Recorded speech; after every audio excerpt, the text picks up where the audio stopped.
యేసుక్రీస్తు ప్రభు శిలువ శ్రమల ధ్యాన కూడిక 19వ రోజు.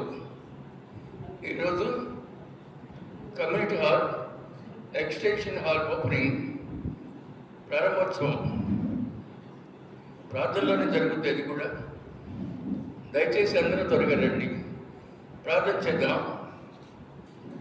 సమస్త దయకు కృపకు కారణభూతుడైన తండ్రి, ఈ 19వ రోజు శ్రమల ధ్యాన కోడికను ఆశీర్వదించండి.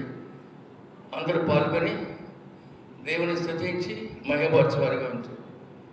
ఆది అంతా మీరే ఉండి ఇటు కోడిక మాకు ప్రసాదించండి.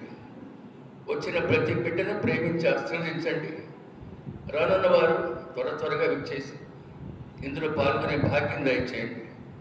యేసు నామములో అడుగుతున్నాం తండ్రి, ఆమేన్. కమిటీ వారు, సంఘ పెద్దలు, శిల సమాజం, పురుషులు, యువన బిడ్డలు అందరూ కూడా కమ్యూనిటీ హాల్ ఎక్స్టెన్షన్ హాల్ని ఓపెన్ చేస్తున్నాం. ప్రారంభోత్సవం అందరూ రావాలని ప్రేమతో మనవి చేస్తూ ఉన్నాను.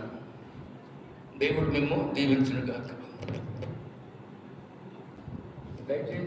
దయచేసి ఈరోజు ఒక అడుగు ముందే రావాలని కోరుతూ ఉన్నాను. కమ్యూనిటీ హాల్ ఎక్స్టెన్షన్ హాల్ ప్రారంభోత్సవం దయచేసి రండి. శ్రమల ధ్యాన కోడిక వాక్యం కూడా ఉంటుంది. అది కూడా ఒక 15 నిమిషాలు ఉంటుంది. వాక్యం ఒక 35 నిమిషాలు ఉంటుంది. సమయాన్ని పాటించండి దయచేసి. నామానికి స్తోత్రం కలుగును కాక. దేవుని వాక్యం చదువుకుందాం. మార్కు సువార్త 7వ అధ్యాయం. మార్కు సువార్త 7వ అధ్యాయం 21వ వచనం. అందరూ గమనించండి, ఫాలో అవ్వండి, బైబిల్ ఫాలో అవ్వండి. మార్కు సువార్త 7వ అధ్యాయం 21వ వచనం. లోపల నుండి అనగా మనుషుల హృదయంలో నుండి దురాలోచనలు, జారత్వములు, దొంగతనములు, నరహత్యలు, వ్యభిచారం, లోభము, చెడుతనము, కృత్రిమము, కామవికారము, మత్సరము, దేవదూషణ, అహంభావము, అవివేకము వచ్చును. ఈ చెడ్డవన్నీ లోపల నుండి బయలుపెట్టి మనుషుని అపవిత్రపరచనని చెప్పారు. 13 లక్షణాలు ఉన్నాయి ఇక్కడ. ప్రార్థన చేద్దాం. కళ్ళు వస్తాడు. దయగల తండ్రి, కృపామయుడ, దయమయుడ, రక్షక ప్రభువా, మీకు వందనాలు చెల్లిస్తూ ఉన్నాం. ఈ 19వ రోజు శిలువ శ్రమల ధ్యాన కోడికలో పాల్గొన్న బిడ్డలెల్లరూ జీవించారు. అనుదినము శ్రద్ధాశక్తులు నిలిపి వస్తున్న బిడ్డలపై మీ కనుదృష్టి ఉంచి మీ ఆశీర్వాదాన్ని బిడ్డలకు సాధించమని ఆది అంతా మీకే సమర్పిస్తూ యేసు దేవుని పరిశుద్ధ నామములో అడుగుతున్నాం తండ్రి, ఆమేన్. ప్రియమైన దేవుని బిడ్డలారా, యేసుక్రీస్తు వారి పరిశుద్ధ నామములో మీకు అందరికీ కూడా ప్రేమ వందనాలు చెల్లిస్తున్నాను. ఇక్కడ చదవబడిన వాక్యంలో కొన్ని లోపల నుండే వస్తాయి. శరీరం, ఇది మన శరీరం. బయట నుంచి వచ్చేది మనల్ని ఏది పాడు చేయదట. బయట నుంచి వచ్చేది ఏంటి? గాలి. గాలి మనల్ని పాడు చేయదు. వర్షం మనల్ని పాడు చేయదు. ఎండ పాడు చేయదు, తట్టుకుంటాం. చలి పాడు చేయదు. బయట నుంచి వచ్చేది ఏది పాడు చేయదు. అయితే ముఖ్యమైన విషయం ఏంటంటే లోపలి నుండి. లోపల అంటే ఇన్సైడ్ యువర్ హార్ట్. నీ హృదయం లోపల నుంచి 13 సంగతులు వస్తాయటండి. 13 సంగతులు, 1, 2 కాదు. నీ హృదయం లోపల నుండి అంటే నీలో నుండే. నువ్వే దాని కేంద్రం. బయట నుంచి వచ్చే దాంట్లో చెట్టలకు నీకు నువ్వుగా నీ లోపల ఉండే వాటితోనే చెడిపోతున్నావు అన్నమాట. లోపల ఉండేవి ఏంటో అక్కడ చూడండి. నంబర్ 1 దురాలోచన, నంబర్ 2 జారత్వము, నంబర్ 3 దొంగతనము, నంబర్ 4 నరహత్య. ఇవన్నీ 13 ఉంటాయి. ఈరోజు నరహత్య అనేది చెప్పుకున్నాం మనం. ఈ 13 చెడ్డవే. ఇవన్నీ, ఈ చెడ్డవన్నీ 23వ వచనంలో ఉంది. ఈ చెడ్డవన్నీ లోపల నుండియే బయలు వెళ్ళి మనిషిని అపవిత్రపరచును. అదండి విషయం. లోపల ఉన్న ఇవన్నీ బయట ఎవరు మనకి ఇంజెక్షన్ చేసి ఎక్కించడానికి, మన హృదయంలోనే ఉన్నాయి ఈ 13 చెడ్డ లక్షణాలు. ఈ 13 విషయాలు మనిషి లోపల నుండి, అంటే హృదయంలో నుండి ఒక్కొక్కటి చదువుకుంటే మీకు అర్థమైపోతుంది. అవును ఇది హృదయంలో నుండి వచ్చింది, అవును ఇది హృదయంలో నుండి అనిపిస్తుంది ఖచ్చితంగా. ఇవన్నీ లోపల నుండి, నీ లోపలే ఉండి నిన్ను అపవిత్రపరుస్తాయి అని యేసు ప్రభు చెప్తూ ఉన్నాడు. వాటిలో 4వది నరహత్య.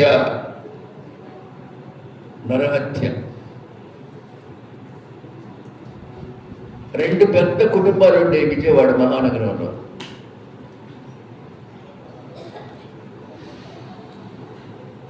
ఒకటి దేవినేని అనుచరులు, ఇంకొకటి వంగవీటి అనుచరులు.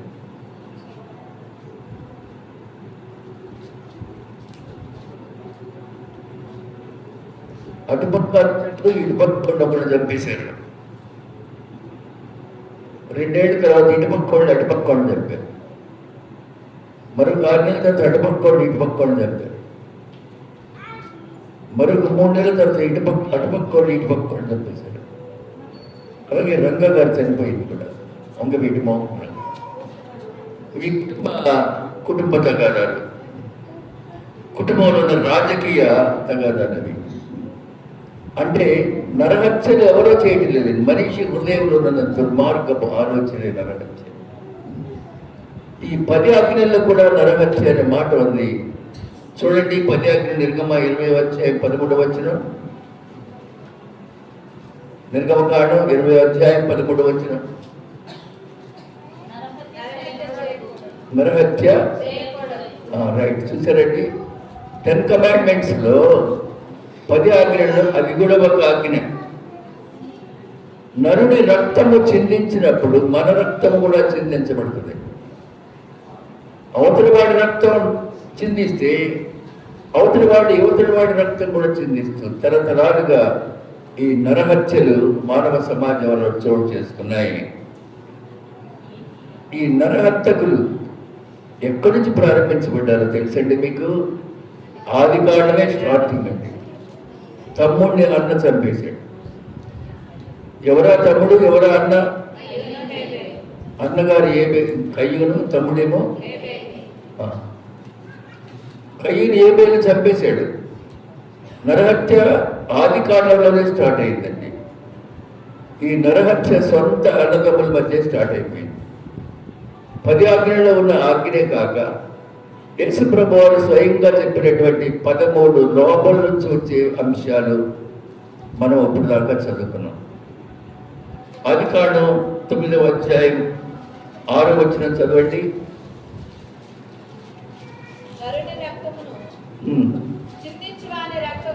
నరుని రక్తము చిందించువాని రక్తము నరుడి వలనే చిందించబడును. చాలు. ఈ నరహంతకులు చాలా మంది ఉన్నారు బైబిల్లో.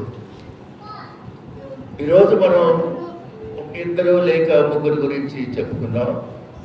మనకు టైం ఫ్యాక్టర్ కాబట్టి ప్రియమైన దేవుని బిడ్డలారా, మొట్టమొదటి నరహత్య ఆది కాండం 4వ అధ్యాయం 18వ వచనం.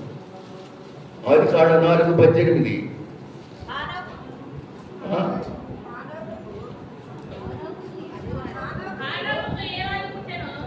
ఆది కాండమేనా?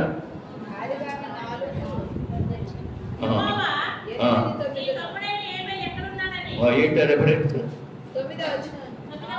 ఆది కాండం 4వ అధ్యాయం 9వ వచనం. యెహోవా నీ తమ్ముడైన ఏబేలు ఎక్కడున్నాడని కయ్యను అడగగా నేను ఎరుగను, నా తమ్మునికి నేను చదువు.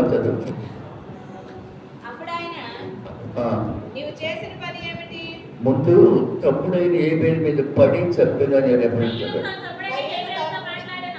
ఎన్నో రెఫరెన్స్. కయ్యను తన తమ్ముడైన ఏబేలుతో మాట్లాడాను. వారు పొలములో ఉన్నప్పుడు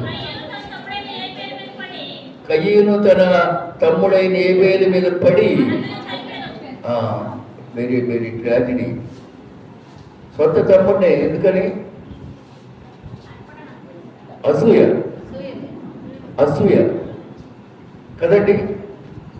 దేవుడు కయ్యను యొక్క అర్పణ లెక్క చేయలేదు, ఏబేలు యొక్క అర్పణ లక్ష్యం ఉంచాడు. కాబట్టి ఇక్కడ అసూయ ప్రారంభించబడింది. ప్రియమైన దేవుని బిడ్డలారా, సొంత తమ్ముడి మీదే మొదటి నరహంతకుడు ఎవరమ్మా? కయ్యను. మొదటి నరహంతకుడు బైబిల్లో కయ్యను. The first murderer who murdered his own brother. సొంత తమ్ముడినే మీద పొడిచి చంపినవాడు. చూశారండి, అన్నదమ్ములంటే ఇలాగే ఉంటారా? ఇద్దరి మధ్య అసూయ వస్తుంది. అసూయకి కారకులు కూడా ఉంటారండి. అసూయకి కారకులు ఉంటారు. ఇంట్లో ఉన్న గృహిణి ఏం చేయాలంటే శాంతపరచాలి. శాంతపరిచే గొడవ ఉంటే తగదలు రావు. ప్రియమైన బిడ్డలారా, పురాణాల్లో వాలి సుగ్రీవుడు అని ఉన్నారు. ఇద్దరు బలాఢ్యులే, రాక్షస రాజులు వాళ్ళు. వాలి మరింత బలం గలవాడు. గొడవ వచ్చింది, కొట్టుకున్నారు. తర్వాత ఎవరింటికి వాళ్ళు వెళ్ళిపోయారు. ఒక అర్ధరాత్రి వాలి అనే పెద్దవాడు సుగ్రీవుని ఇంటికి వచ్చాడు. మామూలుగా వచ్చి నిలబడ్డాడు. ఇప్పుడు రారా బయటికి అని సుగ్రీవుడిని కేకలేస్తున్నాడు. అన్నంటే టెర్రర్ సుగ్రీవుడికి. ఆయన ఏం చేశాడంటే కత్తి, గెలనప్పులు, గద పట్టుకొని బయలుదేరాడు. భార్య, ఆగమయ్యా, ఆగు, మీ అన్న బయట నిరాయుధుడై వచ్చాడు, ఏదో మాట్లాడాలని వచ్చాడు, నీవి కత్తి, బాణము, గద తీసుకొని వెళ్తావేంటి? నీతో ఏం మాట్లాడతాడో వినయ్యే ముందు అన్ని అక్కడ పెట్టించింది ఆమె. భార్య అంటే అలా ఉంటాయి.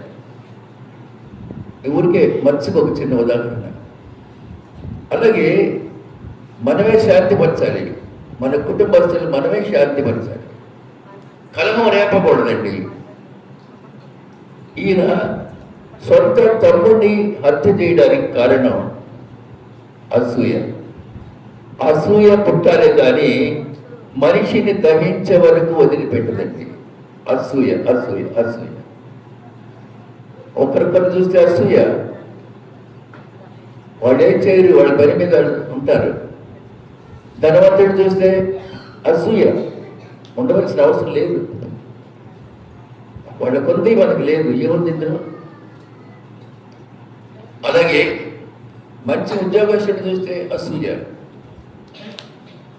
అసూయ చేత ఎన్నో కల్పిస్తాం మనం. పెద్ద లంచుకుండండి, బాగా సంపాదించాడండి, అసూయ మాటలు అన్నీ కూడా. అలాగే ఎక్కువ వస్త్రాలు ఉన్న వారిని చూసి అసూయ, పురుషులైనా స్త్రీలైనా. అలాగే బాగా ఇల్లు కట్టుకుంటుంటే అసూయ. ఎక్కడ తెచ్చారు డబ్బు? దొంగ రోడ్లు ఏమైనా వచ్చేసారా వీళ్ళు? లేకపోతే ఎక్కడున్నా రైల్లోనో బస్ స్టాండ్లోనో బ్యాగ్ ఏమైనా దొరికిందా? అసూయ నిన్ను చాలా మాటలు అనిపిస్తుంది. వాస్తవం మనుషులు అసూయ పుట్టాలే కానీ దహించే వరకు వదిలిపెట్టదండి. జ్ఞాపకం పెట్టుకోండి. ఎంత అసూయపడ్డా అవతల వాళ్ళకి మనకు రాదు. మన గురించి ఎంత అసూయపడ్డా, లేక మన ఎవరినన్నా గురించి అసూయపడ్డా మనకే ఒరిగేది లేదు. కానీ మైండ్ డిస్టర్బ్ అయిపోతుంది. ఇది ఎక్కడి నుంచి వచ్చిందంటమ్మా? ఎస్, హృదయం లోపల నుంచి. ఎవరో చెప్పింది కదండి. మనిషి యొక్క హృదయంలో ఈ 13 అవలక్షణాలు వస్తున్నాయండి. దురాలోచన, దుర్మార్గపు ఆలోచన, జారత్వము, దొంగతనము. జారత్వం అంటే చాలా మందికి తెలియదండి. చెప్పాలంటే నాకు కూడా కొద్దిగా బిడియంగా ఉంటుంది. వ్యభిచారము అంటే వివాహితుడు చేసేది, జారత్వం అంటే పెళ్లి కాని వాళ్ళు చేసేది. చాలాసార్లు చెప్పాలనుకొని నాకే పిడి వేసి చెప్పలే. జారత్వానికి ఎంత పెద్ద అర్థం ఉంది.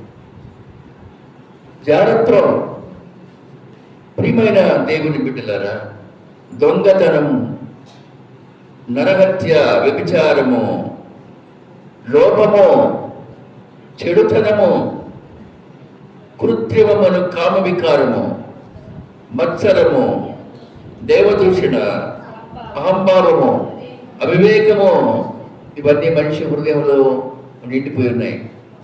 ఈ చెడ్డవన్నీ లోపల నుండి బయలు వెళ్ళి మనిషిని అపవిత్రపరచును. మనకి మనమే అపవిత్రుడిగా అయిపోతున్నాం ఇవన్నీ పెట్టుకున్నాం కనుక. ప్రియమైన దేవుని బిడ్డలారా, ఎందుకు ఏబేలు అర్పణ స్వీకరించబడిందంటే మందలో శ్రేష్టమైన వాటిని దేవుడికి అర్పణగా తెచ్చాడు. మందలో శ్రేష్టమైన దేవుడికి అర్పణగా తెచ్చాడు. చెమట ఓడ్చి పనిచేసే బిడ్డలు కూలికి వెళ్ళొచ్చి 100, 200, 300 ఈ బల్ల మీద పెడతా ఉంటారు. ఇంకా బోలినంత సంపాదించే బ్యాచ్ చాలా మంది, దే నెవర్ కేర్. దేవుడికి ఇవ్వడానికి అడిగిస్తూ ఉంటుంది. బోలినంత పని చేస్తున్నావు, బయట బోలినంత సంపాదిస్తున్నావు. ఎప్పుడైనా నువ్వు దైవ సన్నిధికి ఇవ్వాలనే ఆలోచన కలిగిందా నీకు? అసలు నువ్వు అనుకుంటున్నావు నేను చేసేది నా సొంత కృషి అని. దేవా, నన్ను కాపాడినందుకు నీకు స్తోత్రం అనే పదము మన హృదయాల నుంచి బయటికి రావటం లేదు.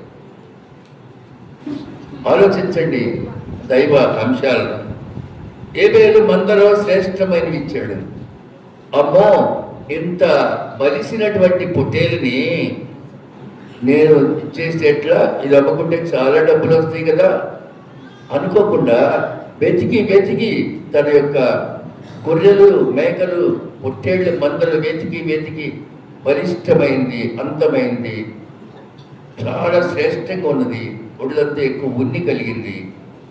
దాన్ని తీసుకొచ్చి దేవుడికి ఇచ్చాడు. శ్రేష్టమైంది. మన జీవితంలో దేవునికి శ్రేష్టమైంది ఇవ్వటం లేదు మనం. ఇదిగో ఏబేలు ఏం చేశాడో తెలుసండి. ఏబేలు ఇష్టం వచ్చింది ఇచ్చేసాడండి. ఎలాంటిది ఇచ్చాడంటే తప్పలు, తాలు ఉండేటువంటి అమ్మడానికి పరికరాన్ని తెచ్చాడండి. ఏది పడితే అది తెచ్చాడండి. కయ్యను తెచ్చినటువంటిది తాలు తప్ప ఉండేటువంటి బొట్లు తెచ్చి ఆడబెట్టాడు. దేవుడికి తెలియదా అండి? శ్రేష్టమైనదే తీసుకున్నాడు ఆయన. శ్రేష్టమైనదే తీసుకున్నాడు. ఇదిగో శ్రేష్టము కానిటువంటిది, హృదయపూర్తిగా కానిటువంటిది నిర్లక్ష్యపరిచినాడు. శ్రేష్టము కానిది ఇచ్చిన వాడు కయ్యూను, శ్రేష్టమైనది ఇచ్చిన వాడు ఏబేలు. ఏబేలు లక్ష్య పెట్టినాడు. కయ్యూను తెచ్చింది తీసుకురాలి, లక్ష్య పెట్టాలి. కారణం ఏంటంటే దేవుడికి ఇచ్చేటప్పుడు కుంటి దానిని, రోగం గల దాన్ని అర్పిస్తే అది దోషం. కోడికి కుక్క తెగులు వచ్చింది, సేవకుడికి ఇస్తే సరిపోతుంది అనుకుంటారు ఉంటారు. అది ఎటు 2 రోజుల్లో చచ్చేది. దీని ముఖం కడిగి తీసుకెళ్ళి అడబెట్టేశారు. అది కదా సరే, దేవుడు ఒప్పుకోడు దేవుడు. సాక్షాత్తు కయ్యను ఆ పని చేశాడు. ఇదిగో ఇది కొట్టి కాలు గలదే ఈ గొర్రె, ఇది ఇద్దాం అనుకోలేదు ఏబేలు. శ్రేష్టమైన తెచ్చాడు. సమానత్వం చేత వేధించబడి ఉండవచ్చు. అవన్నీ దెబ్బలే మనకి. ఇంట్లో సత్సంబంధం లేకపోవచ్చును. కొడుకు, కోడలు, కూతురు, అల్లుడు, భర్త అనేకుల చేత హింసించబడి ఉండవచ్చును. అక్కడైతే పౌరశీలు కొట్టబడినారు, నీవు కూడా కొట్టబడుతున్నావు సమస్యల చేత.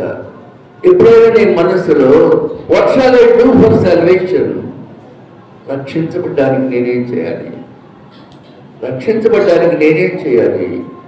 చిన్న జవాబే, ప్రభు యేసునందు విశ్వాసముంచు, అప్పుడు నీవును నీ ఇంటి వారును. చూసారా, అక్కడ ఆమె తన రక్షణ పొందితే కాక ఇంట్లో ఉన్న మొత్తాన్ని రక్షించుకుంది Rahab. What a great woman Rahab. ఆమె అప్పటి వరకు మంచి బిడ్డ కాదు, ఈ క్షణం నుంచి మంచి బిడ్డ తన ఇంటి వారి రక్షణ కొరకు వారిని రిక్వెస్ట్ చేస్తుంది. పౌలు శీలలు అడగకుండానే చెప్తున్నారు, యేసుక్రీస్తునందు విశ్వాసం ఉంచు, నువ్వు నీ ఇంటి వారు కూడా రక్షించబడతారు. ఈ వాక్యం మీకు అంగీకారమైన ప్రియ సహోదరి సహోదరుగా, 18వ రోజు శ్రమ ధ్యాన కూడికలో ప్రశ్న, నరకంలోకి వెళ్లకుండా రక్షించబడ్డానికి నువ్వు ఎప్పుడైనా యేసయ్యని అడిగినావా? అయ్యా, రక్షించబడ్డానికి నేనేం చేయాలి? నాకు రక్షణ అవసరం. పెదాలతో అడుగుతాం, మాకు బాప్తిసం కావాలండి అని. రక్షించబడి బాప్తిసమేనా అది? లేక బాప్తిసం పొందైనా రక్షించబడ్డావా? దేని దారి అదే, బాప్తిసం దారి, బాప్తిసమే మన దారి మందే. ఆ ప్రకారం ఉన్నాం కనుక రక్షణ సువార్త చాలా అరుదుగా ఉన్న రోజులు ఇవి. అయ్యలారా, రక్షించబడాలి.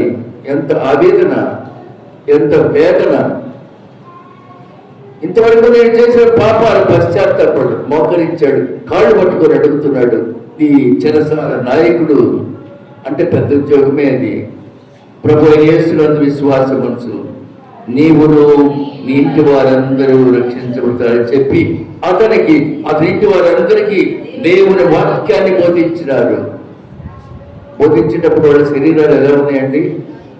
చిరిగిపోయిన బట్టలు, గాయపడినటువంటి నొసలు, దెబ్బలు తిన్న వీపు. ఏ స్థితిలో వాక్యం చెప్పారండి వారు? అలాంటి పరిస్థితుల్లో వాక్యం చెప్పారు.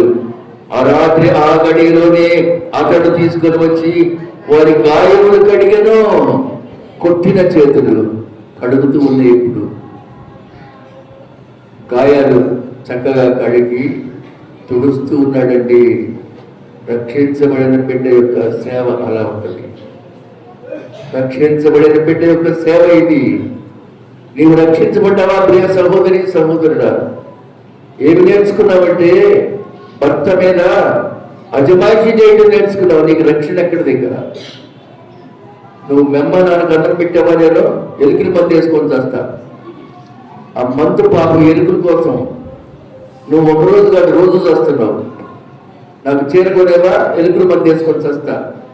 ఆడ పెళ్లికి వెళ్తావా? ఎలుకల మందు వేసుకొని చేస్తా. ఈ అర్భకుడిని ఆడుకుంటుందండి నా మహిళ. ఇలాంటి మహిళలు చాలా చోట్ల ఉన్నారు, చాలా మంది ఉన్నారు. ఆట్లాడుకుంటున్నారు పురుషులతో. ఇది అడగొచ్చుంటే నా బిడ్డలకి తల్లి లేకుండా ఆయన ఏం చేస్తాడంటే తోక ఎరక్క ముడుచుకున్న డివోజీ లాగా కూర్చుంటాడు ఇంట్లో. తోక పైకెత్తిన డివోజీ కాదు, తోక ఎరక్క ముడుచుకున్నాడు డివోజీలాగా. ఎందుకంటే చచ్చుతాను అందుగా. ఇవాళ చావటం కాదండి, మొన్న కూడా అంది, అటు మొన్న కూడా అంది, రేపు కూడా అంటుంది. అది ఒక ఆయుధంగా ఉంది. చావు, నువ్వు చేస్తే నరకానికి పోయేది. ఉండి మమ్మల్ని నరకానికి తీసుకెళ్తున్నావు. ఉండి ఉపయోగం లేదు, చచ్చి ఉపయోగం లేదు అంటే కాదు చేయదు. చూసారండి, ఈ సమస్యల్లో ఎప్పుడైనా రక్షించబడ్డానికి నేనేం చేయాలి? మీరేం చేశారు? గాయాలు కడిగారు, కాళ్ళంతా శుభ్రపరిచినారు, ఒకవేళ మంచి బట్టలు ఇచ్చినారేమో. వెంటనే అందరూ బాప్తిస్మానికి సిద్ధపడ్డారు. ఇంట్లో వాళ్ళందరూ కూడా మరియు అతడు వారిని ఇంటికి తోడుకొని వచ్చి భోజనం పెట్టి దేవుని విశ్వాసం ఉంచినాడు అయి తన ఇంటి వారందరితో కూడా ఆనందించను. ఇంటి వారందరితో కూడా ఆనందించినారు. ఈ ఆనందము చెరసాల నాయకుడికి ఇంతవరకు ఎప్పుడు కలగలేదు. పెద్ద జీతం వస్తున్నా, ఎంత డబ్బు వస్తున్నా, ఈ రోజున కలిగిన ఆనందం ఇంతకు ముందు ఎన్నడూ ఎరగడు. కారణం ఈ రోజు రక్షించబడ్డాడు. తన పాపం నుంచి విడుదల పొందినాడు, తన శాపం నుంచి విడుదల పొందినాడు, తాను పొందబోయే నరకం నుంచి విడుదల పొందినాడు. ఈ శ్రమల జాలకుడికిలో అలాంటి శ్రేష్టమైన స్థితి మనకందరికీ పరిశుద్ధాత్మ దేవుడు అనుగ్రహించాలని మనసారా కోరుకుంటున్నాను. దేవుడు ఈ వాక్యాన్ని మన వెనుకలో దీవించును గాక. ఆమేన్. ప్రార్థన చేద్దాం.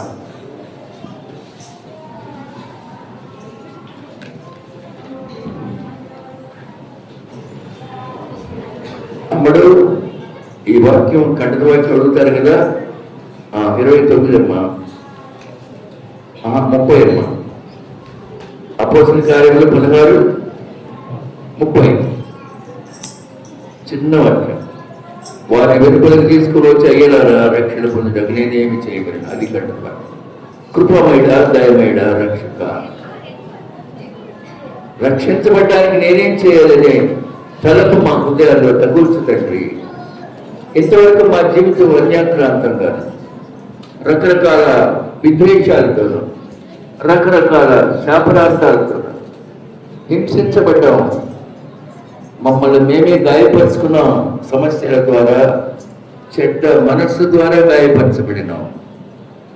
మేము రక్షించబడ్డానికి ఏకైక సదుపాయం దేవుడి వాక్యమే. దేవుడి వాక్యం సజీవమై బలము కలిగిందై రెండంచెల వాడి గల ఖడ్గము అది ప్రాణాత్మలను వేరు చేయనది బైబిల్ తెలియపరుస్తుంది. అట్టి ధన్యత, అట్టి ప్రేమ మాకెల్లరికి దయచేయండి. ఈ వాక్యం విన్న ప్రతి బిడ్డను దీవించండి. అయ్యలారా, రక్షించబడ్డానికి నేనేం చేయాలి? యేసునందు విశ్వాసం ఉంచు, నీవు నీతో పాటు నీ ఇంటి వారు కూడా రక్షించబడతారు. అట్లయితే బిడ్డలు యేసుక్రీస్తునందు విశ్వాసం ఉంచి ఆయనలో లోబడి జీవించి ఉన్నటువంటి దురాత్మల పోగొట్టి చెడు మాటలు, చెడు ప్రవర్తన దూరపరుచుకొని రక్షణకు యోగ్యులుగా వర్ణించమని యేసు జీవము గల నామమున అడుగుచున్నాము తండ్రి. ఆమేన్. మన తండ్రియు పరమదేవుడును మన కొరకు కల్వరిలో తన అమూల్య ధారను కుమ్మరించినటువంటి యేసుక్రీస్తు వారి పరిశుద్ధ నామములో శాంతి, సమాధానం, రక్షణ కూడి ఉన్న మనకు విశ్వసించిన ప్రతి ఒక్కరికి ఇప్పుడు ఎల్లప్పుడూ సదాకాలం అనుగ్రహించబడును గాక. ఆమేన్. అందరికీ వందనాలు.